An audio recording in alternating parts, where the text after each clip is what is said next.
राज्य में जो है बिजली के दरों में बढ़ोतरी हुई है और छत्तीसगढ़ राज्य विद्युत नियामक आयोग के जो सेक्रेटरी हैं वो हमारे साथ हैं। शुक्ला जी, सवाल आपसे यही है, जो है घरेलू उपभोक्ता, जो है गैर घरेलू उपभोक्ता और किसानों के लिए कितना कितना दर में बढ़ोतरी हुई है? जो डोमेस्टिक कैटेगरी के कंज्यूमर्स हैं उनका जो लोअर स्लैब्स है उसमें 30 पैसे प्रति यूनिट की वृद्धि हुई है।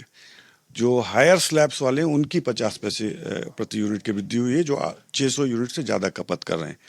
और एग्रीकल्चर कनेक्शंस पे 40 पैसे की वृद्धि हुई है, जो सब्सिडाइज्ड कैटेगरी के कनेक्शंस हैं। और जो नॉन सब्सिडाइज और सब्सिडाइज्ड कैटेगरी के 85% जो खपत है किसानों की, वो सब्सिडाइज्ड कैटेगरी में, मात्र 10 से 15% ही नॉन सब्सिडाइज्ड कैटेगरी में है। और जो नॉन सब्सिडाइज्ड कैटेगरी है उनकी दरें जो सब्सिडाइज्ड कैटेगरी से उससे 40% कम की गई है। किसानों को जो छूट दी जाती थी वो यथावत है मतलब? हाँ, जो 6,000 यूनिट और 7,500 यूनिट का जो गवर्नमेंट जो देती है सब्सिडी गवर्नमेंट की तरफ से, वो तो यथावत ही है। उद्योग के जो दर निर्धारित होते हैं उससे बहुत सारे जो है उत्पादन जो है प्रभावित होता है। तो इस बार क्या रहा है उद्योग के लिए? उद्योग देखिए, उद्योगों में भी लगभग 30 से 40 पैसे प्रति यूनिट की वृद्धि की गई है। तो हमारे यहाँ जो कॉस्ट ऑफ सप्लाई है 7 रुपये 12 पैसे, अगर हम किसी कैटेगरी को सब्सिडाइज टैरिफ देते हैं, मतलब उसे कम देते हैं, तो दूसरे की टैरिफ को थोड़ा उतना बढ़ाना पड़ता है। तो ये टैरिफ रैशनलाइजेशन में ये करने के बाद जितना बेस्ट पॉसिबल हो सकता था वो किया गया। सरल भाषा में अगर इसको हम समझें या जनता को समझाएं तो कैसे समझाएंगे? अगर हम मान लेते हैं कि 100 यूनिट मैं यूज़ करता हूं तो कितना अब एक्स्ट्रा आएगा? 15 रुपये आएगा अगर 100 यूनिट आप कंज्यूम करते हैं तो एक्स्ट्रा, सब्सिडी को ध्यान में रखते हुए। और 200 यूनिट तक अगर खपत करते हैं तो 30 रुपये महीने में वृद्धि होगी।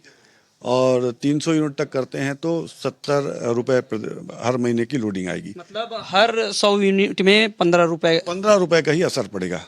क्योंकि क्या है कि 400 यूनिट तक जो खपत है उनको 200 यूनिट तक पे बिजली बिल हाफ का लाभ आज भी मिल रहा है। और अब ये गर्मी का महीना निकल चुका है, अप्रैल मई जून का, तो आने वाले समय में वैसे भी जो है खपत लगभग डोमेस्टिक कैटेगरी की कमी होती है। अच्छा, एक अहम सवाल ये है, ये जो वृद्धि हुई है इसके पीछे का कारण क्या है? क्या वितरण कंपनी ने घाटा बताया या क्या था इस? नहीं, देखिए, इसमें 2-3 चीज़ें हैं। जब टैरिफ का निर्धारण होता है तो ये देखा जाता है कि जो वर्तमान दरें हैं वो उस खर्चे को मीट आउट कर सकती हैं कि नहीं कर सकती हैं। तो वो खर्चे वो देख के, प्लस जो पुराना डेफिसिट, जो पुराने टैरिफ ऑर्डर हमने निकाले, उसमें जो हमने अनुमान लगाया था कि इतना राजस्व आएगा और कितना खर्चा होगा, उसमें भी जो डिफरेंस आता है उसको फिर इस टैरिफ में डाल के फिर टैरिफ का निर्धारण होता है। अगर आप देखेंगे तो लगभग महंगाई दर भी जो है वो लगभग 4 से 5% की वृद्धि का ट्रेंड रहा है। और आप अगर वैसे देखेंगे तो 6.23% की वृद्धि की गई है।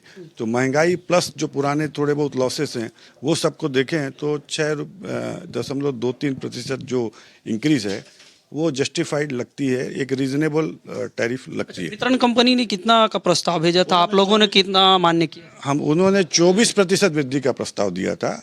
औसत वृद्धि 24% की दी थी। हमने 6.23% ही अलाउ किया। जी।